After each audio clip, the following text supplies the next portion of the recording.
Que alegria poder compartilhar uma palavra com você. E o tema dessa ministração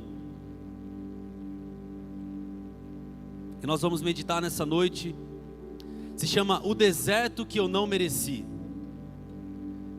Com certeza você está passando por muitas guerras. A questão é, essas guerras que você está passando hoje, são guerras que vieram ao seu encontro? Ou são guerras que você mesmo criou? São problemas que Deus permitiu você passar por, que você precisava aprender algo novo, ou são problemas que você se meteu neles e agora precisa que o Senhor te tire deles? A verdade é que todos nós estamos passando por guerras. Talvez você esteja sendo perseguido no seu trabalho, talvez você esteja sendo perseguido na sua família. Pela fé que você tem em Jesus, as pessoas desacreditam de você. E aí você começa a ser perseguido, porque os seus princípios nada tem a ver com os princípios do mundo.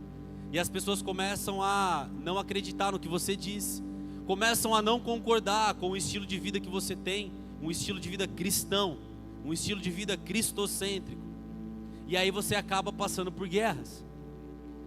Mas existe um cara na Bíblia chamado Jó, que eu acredito ser uma das histórias mais complexas para a nossa justiça humana discernir. É uma história em que você lê e você fala: meu Deus, não é possível que isso foi permissão de Deus, ou que isso foi plano de Deus. Abra sua Bíblia aí em Jó, capítulo 1. Eu quero ler alguns versículos com você. Jó, capítulo 1, a partir do versículo 13. Enquanto você abre aí, eu queria ler o primeiro versículo. Jó 1:1 vai dizer o seguinte: havia um homem na terra de Uz, e seu nome era Jó. Ele era um ser humano bom, honesto e justo.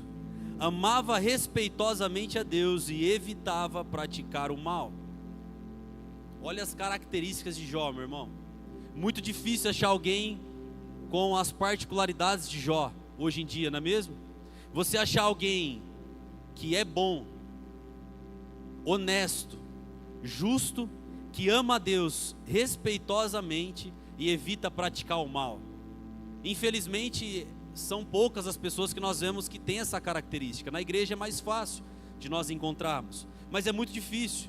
Mas quando você chega nesse nível de Jó, de ser um homem ou uma mulher boa, que ama a Deus respeitosamente, que é justo, que é honesto, você evita muitas guerras, você deixa de entrar em muitas guerras.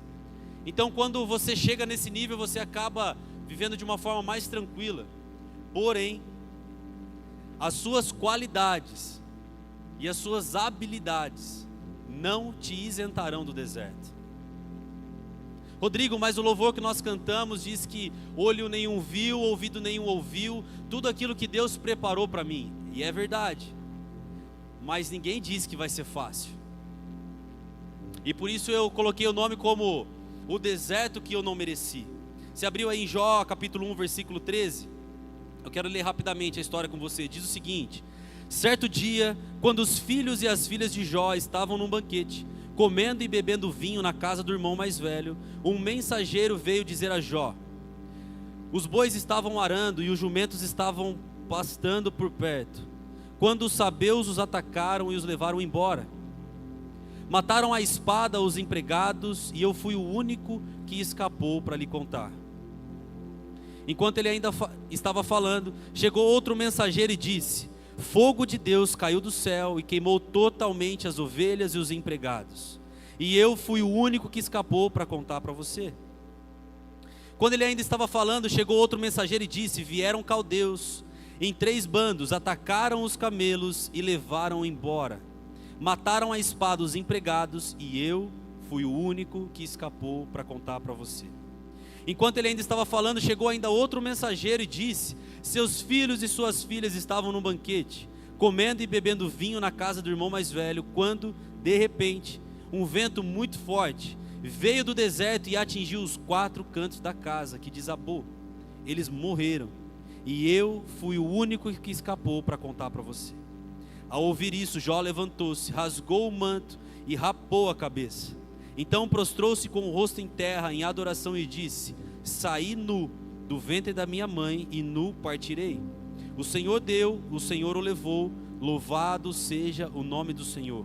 Em tudo isso, Jó não pecou e não culpou a Deus de coisa alguma. Pergunta para o seu irmão aí, qual que é a sua luta? Qual que é o tamanho da sua guerra? O quanto ela se parece com a guerra que Jó estava vivendo? Talvez 1%, 5%. Jó perdeu tudo, irmão. Jó perdeu tudo, mesmo sendo um homem bom, um homem honesto, justo, que amava a Deus respeitosamente e praticava o bem. Jó viveu tudo isso. Os sabeus roubaram seus bois e jumentas, o fogo caiu do céu, queimou suas ovelhas, seus funcionários, os caldeus roubaram seus camelos, mataram seus servos, um forte vento veio, balançou os 4 cantos da casa dos filhos de Jó, e todos os filhos dele também morreram. Ou seja, Deus permitiu que o inimigo atacasse todas as esferas da vida dele, sua área financeira, a área familiar e a área emocional, mas Jó, ele tinha uma fé inabalável. E aí, nesses últimos versículos que eu li, você percebeu que ele não culpou ao Senhor, mas ele se humilhou debaixo da poderosa mão de Deus. Mas meu Deus, Jó era um homem muito exemplar, sacerdote fiel, homem justo, honesto, amava a Deus acima de todas as coisas. Como pode, Rodrigo, eu viver como Jó e essas coisas podem acontecer comigo? Então faz sentido eu viver o Evangelho, porque se eu vou ter guerras dessa forma, por que então me desgastar em servir ao Senhor? Qual é o benefício que eu tenho com isso? De que vale tanto esforço? Se coloca no lugar de Jó, irmão. Segundo o nosso julgamento, é justo o que Jó estava passando? É justo. Todos nós temos diversas guerras. Eu tive uma guerra para vir para cá. Eu fui passar minha camiseta, e aí liguei o ferro, comecei a passar. Eu falei, meu Deus, eu desaprendi a passar uma camiseta. E aí eu olhei para o ferro, ele estava apagado. O ferro queimou antes de vir para o culto, irmão. É uma guerra pequena, mas são algumas guerras pequenas que tiram a gente do sério também. Eu fico imaginando a situação de Jó. Perdeu tudo.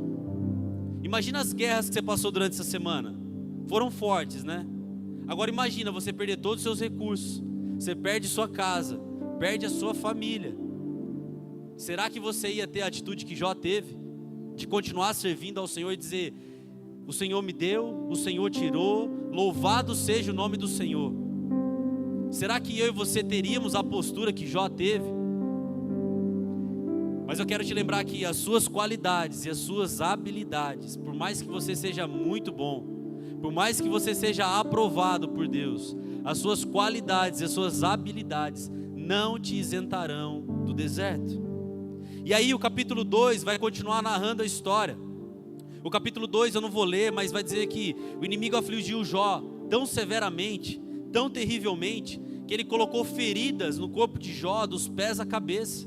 Imagina, você perdeu todos os seus recursos, perdeu sua casa, seus rebanhos, seus funcionários, e aí o inimigo vem, depois de você perder até mesmo a sua família, e coloca feridas em todo o seu corpo, dos pés à cabeça.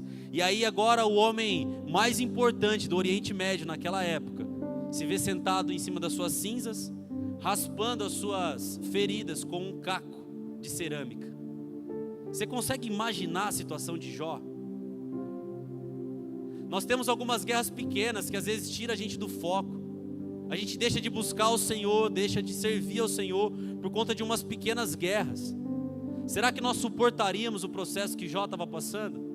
Será que é justo, segundo a perspectiva humana, o nosso senso de justiça? Será que é justo passar por isso? Agora, por que isso aconteceu com Jó? Se você já ouviu ou meditou nesse trecho, você também deve ter ficado indignado por muito tempo com a história dele. Por muito tempo eu não entendi o porquê Deus permitiu que o inimigo tocasse na vida de Jó dessa forma. Mas por que isso aconteceu com ele? Isso aconteceu com Jó pelo mesmo motivo que também pode acontecer comigo e com você. E aí o versículo 25 de Jó capítulo 3 vai dizer o seguinte: Jó dizendo, o que eu mais temia, repita comigo, temia. Você está vivo? Repita comigo, temia. O que eu mais temia veio sobre mim, o que eu mais receava me aconteceu. Não tenho paz, nem tranquilidade, nem descanso, somente inquietação. Você percebeu aqui o que atraiu, além da liberação de Deus para que isso acontecesse com Jó, o que atraiu essa guerra para a vida de Jó? Ele diz: o que eu mais temia me sobreveio. O que você mais teme é aquilo que você atrai. Quantos são solteiros aqui? Só isso? Todo mundo casado? Quantos são solteiros aqui? Tem medo de ficar sozinho, irmão? Cuidado. Se tiver medo de ficar sozinho, medo de se relacionar, você vai ficar sozinho. Tem medo? Olha para o solteiro que está do seu lado, vê se ele tem medo de ficar sozinho. Se tiver medo de ficar sozinho, lascou. Não pode ter medo de ficar sozinho. Tem medo de ficar pobre, irmão? Tem medo de passar necessidade? Tem? Vai passar necessidade. Aquilo que você mais teme vai alcançar você. É por isso que nós devemos temer ao Senhor. Porque se nós tememos ao Senhor, nós também atraímos a presença dEle. Tudo que eu e você tememos, nós vamos atrair. Então você não pode ter medo. Você não pode temer as coisas desse mundo. Mas você precisa temer ao Senhor e atrair a presença dEle, para que quando o deserto chegar, esse período de provação chegar na sua vida, você saia vitorioso como Jó. Você sabe o final da história. Mas então tudo que você teme, você vai atrair. O deserto, ele é um lugar muito difícil, irmão. Você está passando por algum deserto em algum nível. Pode ser que esse deserto seja mais curtinho, mas com certeza já passou por desertos muito longos, ou talvez esteja passando. Nós estávamos num acampamento com os adolescentes agora no último final de semana, e é chocante ver que com tão pouca idade, com 15 anos, 16 anos, já passaram por desertos que nós...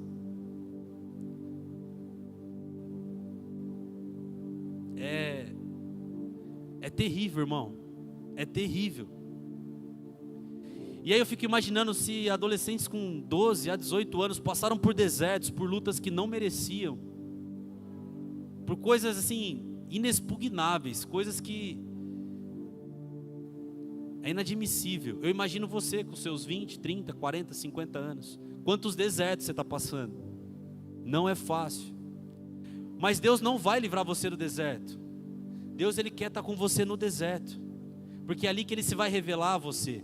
É ali que Ele vai demonstrar o poder dEle. É ali que você vai ter experiências com Ele. Porque quando está tudo bem, a gente tende a não depender tanto de Deus. Mas quando as coisas vão mal, quando você começa a viver algumas crises, aí você corre a Deus. Aí você volta a temer ao Senhor, como o povo de Israel sempre fazia.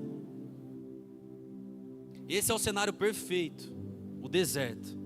Esse é o cenário perfeito para Deus se manifestar e realizar os milagres que você precisa. A verdade é que muitas vezes a gente não quer receber um milagre, porque a gente não acredita que a gente pode passar pelo deserto. Se você está passando por um deserto, esse deserto vai acabar, amém? Mas quando esse deserto acabar, você vai ter uma folga e vai começar outro deserto, para que você nunca se esqueça em quem a sua confiança precisa ser depositada. Eu queria que você ficasse em pé no seu lugar. Parece muito injusto tudo que aconteceu com Jó, mas é porque o nosso senso de justiça humana nada tem a ver com a justiça divina, a justiça de Deus. E a gente fica se questionando se Deus realmente está cuidando de nós, se Deus realmente está cuidando da sua família, se Deus realmente está cuidando das suas finanças, se realmente Deus é quem está à frente da sua vida. Parece muito injusto tudo isso, mas a nossa justiça humana não consegue encontrar sentido nessas coisas. Mas Deus permitiu que isso acontecesse pouco tempo depois, com alguém muito mais perfeito do que eu e você. Da mesma forma que Ele permitiu que Jó sofresse muito, para que hoje eu e você pudéssemos entender os processos da vida. Da mesma forma, Ele permitiu também que o Filho dele, Jesus, perfeito, santo e imaculado, sofresse também sem motivo algum. Nem pela justiça humana e nem pela justiça divina, Jesus deveria sofrer aquilo que Ele sofreu. Mas da mesma forma que Ele permitiu que isso acontecesse com Jó milhares de anos atrás, Ele também permitiu que Jesus sofresse uma morte, algo muito mais terrível, merecendo muito menos algo desse tipo do que Jó merecia, para que eu e você fôssemos salvos pela graça e pelo sacrifício dele. Deixa eu te falar, irmão, essa guerra que você está enfrentando não vai matar você. Se você guardar o seu coração e depositar sua confiança nele, essa guerra não vai matar você. Ela vai fortalecer você, e aí quando você menos esperar, o testemunho da forma como você passou por essa guerra, dando glória a Deus, confiando nele, vai servir de testemunho para que outras pessoas também possam passar por suas guerras e não sejam sucumbidas pelo maligno. Talvez você esteja passando por um processo de depressão. Talvez você esteja passando por um processo de amargura muito grande, de uma tristeza muito grande, uma dificuldade financeira, um problema dentro da sua casa, no seu casamento ou com seus filhos, ou você que é filho passando por um grande problema com o seu pai, ou uma crise de identidade muito forte, porque o mundo diz uma coisa, mas o Deus a quem nós servimos diz outra. E aí você fica numa grande crise interna, não sabendo o que fazer, como fazer e quando fazer. E as guerras chegam. Os processos começam a ficar mais difíceis. Mas esse processo vai curar outras pessoas. O testemunho que você dá quando você sair desse processo e entrar em outro, vai ser um deleite para outras pessoas verem como você passou por isso, e vão ter a esperança de que também vão passar por essas guerras. O deserto que você está passando hoje, irmão, não é em vão. Não é em vão. E o deserto, eu já estou terminando, o deserto ele serve para 3 coisas. O deserto que você está passando, ele serve para 3 coisas. Fala comigo, 3 coisas. A primeira coisa que o deserto serve, dentre várias, mas eu vou falar só de 3. A primeira delas é mostrar quem são seus amigos verdadeiros e com quem você pode contar no tempo de aflição. O deserto que Jó estava passando fez ele perceber o tipo de amizade que ele tinha. Fez perceber o quanto ele estava entregue àqueles amigos e o quanto ele podia contar com aqueles amigos. Jó pensou que ele tinha amigos verdadeiros, mas na verdade ele tinha grandes acusadores, que não sabiam o processo de Deus para a vida dele, e tentaram questionar o porquê ele estava vivendo isso. Certamente você está em pecado, certamente você está desonrando a Deus, e talvez as pessoas do mundo olhem para você, as pessoas que você considera seus amigos, vê você cristão, que vem à igreja 2, 3 vezes por semana, líder de célula, participa de uma célula, vê você passando por guerras, fala, ué, mas cadê o seu Deus? Cadê o seu Senhor? E aí você percebe quem são as pessoas com quem você pode contar. Então o deserto serve para você fazer uma mediação, para você perceber quem são as pessoas às quais você confia o seu coração, as pessoas em quem você vai confiar os seus sonhos, os seus planos. Serve para você perceber se as pessoas que caminham com você te aproximam ou te afastam de Deus. A segunda coisa que o deserto pode te ensinar é aprender quem Deus é. A gente conhece a Deus, irmãos. Você sabe quem é o Senhor.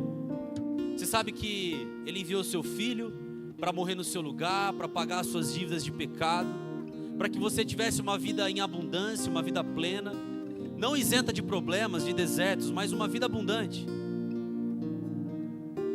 Mas a gente só descobre quem Deus é para nós quando nós passamos pelo deserto, quando as crises chegam. E a palavra de Deus diz que a glória dos filhos, a glória dos príncipes é desvendar os mistérios de Deus. Então quando nós estamos passando por dificuldades, pelas lutas e pelas guerras, que não vão acabar, elas vão continuar. A gente é que fica mais forte para vencer, mas elas vão continuar. Quando nós passamos por esse processo, é que nós vemos o quanto nós estamos dependendo de Deus. E aí você começa a aprender mais os atributos de Deus. Como eu ministrei para os adolescentes no final de semana. Você começa a conhecer um Deus que até então você conhecia num nível muito raso. E aí você começa a ver que Ele realmente está cuidando de você, que Ele não vai permitir que você seja sacrificado nesse deserto, que você não sofra o bastante, porque não existe tentação, não existe dificuldade que você não possa suportar, não existe guerra que você não pode vencer, se você está junto com o Senhor dos Exércitos, irmão. Não tem problema grande o suficiente para impedir a mão e o agir do Senhor na sua vida. Não tem guerra grande o suficiente para travar o poder de Deus na sua casa. E aí você começa a aprender mais de quem Deus é. Jó, no final do livro de Jó, depois de passar aí mais de 30 capítulos contando das guerras de Jó, no capítulo 37, quando passa aí mais de 30 capítulos trágicos da vida de Jó,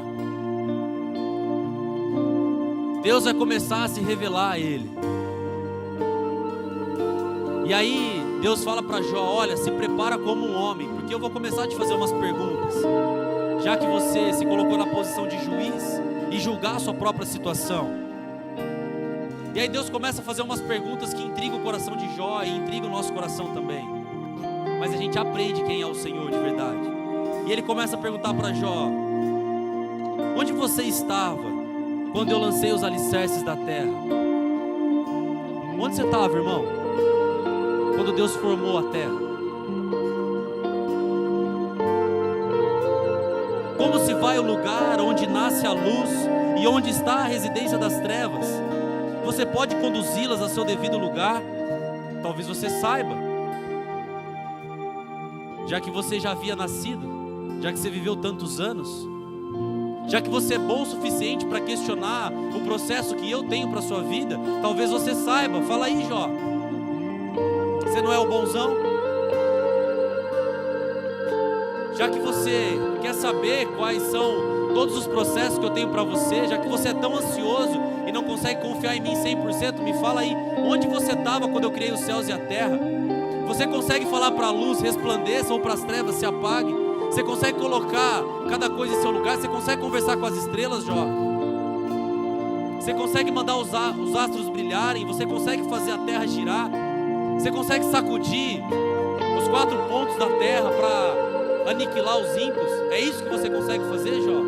Cadê o seu poder, já que você viveu tanto tempo? E aí Deus pergunta para você: onde você estava? Já que você tem o controle da sua vida, me fala aí. Já que você é tão bom e quer tomar o controle da minha mão, já que quando as coisas vão mal, você me abandona e fala: não, deixa que daqui eu sigo, Senhor, deixa que daqui eu resolvo. Quando eu estiver bem eu volto a te servir. Mas enquanto as coisas estão mal, eu vou fazer as coisas do meu jeito, que é melhor. Onde você estava?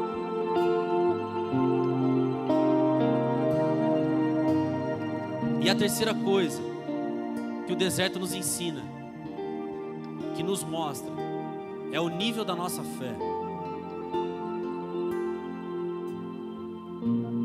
Quão desesperado, aflito e ansioso você está com esse deserto, irmão? O quanto isso tem tirado a sua paz? O quanto as guerras naturais têm impedido você de atrair o sobrenatural? É possível que o natural seja mais forte que o sobrenatural? É possível? É possível. Mas muitas vezes a nossa realidade é possível, porque as guerras vêm em primeiro lugar, as dificuldades vêm em primeiro lugar, e aí nós abandonamos ao Senhor. A nossa fé se mostra muito menor daquilo que nós imaginamos.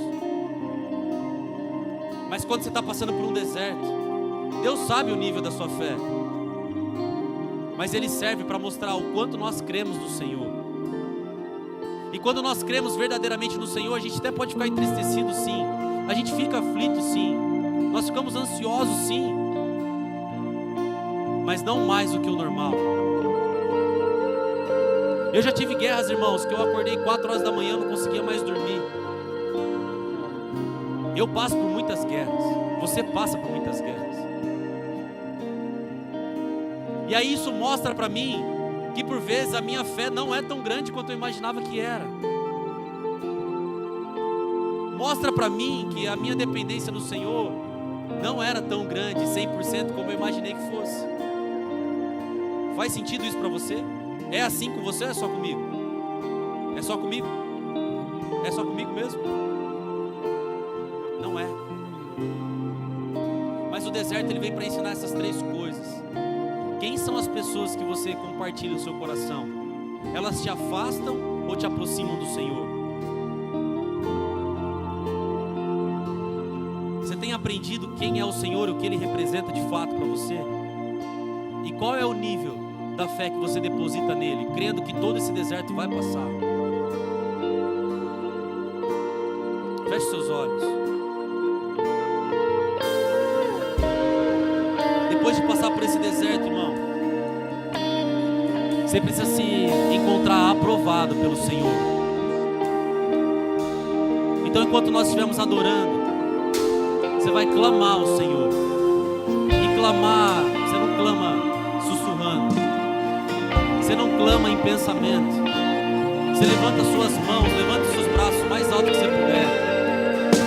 Está só você e o Senhor aqui nesse lugar. Ele veio aqui, Ele trouxe você aqui. Ele está interessado na sua guerra, no seu deserto, na sua luta. E Ele quer te ajudar. Ele quer tomar a frente da sua guerra. Então deposita a sua esperança nele agora.